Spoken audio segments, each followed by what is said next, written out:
Okay, folks. I told you something incorrect a minute ago. Actually, I did something incorrect and I wanted to point it out. I did not hook up the ground wire under that bolt right there. So don't make that same mistake. What I just did in the last segment was incorrect. So I just wanted to make sure that everybody knew that. Hooked up the hot and the ground here. And I'm gonna see if she'll fire up. Hopefully this'll work.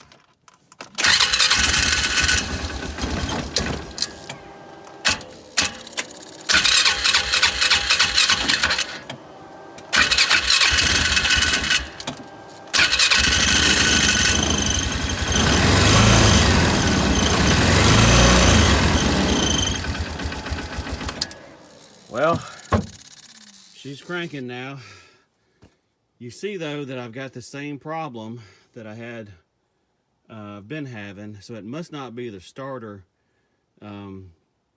this time where it will just click on me. So I'm not sure what that is. I'll have to figure that out. I thought it was the starter going out.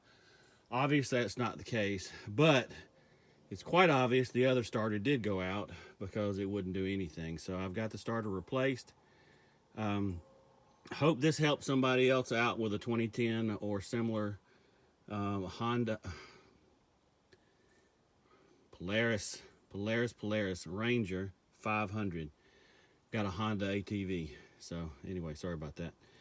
All right, stay tuned for more management videos.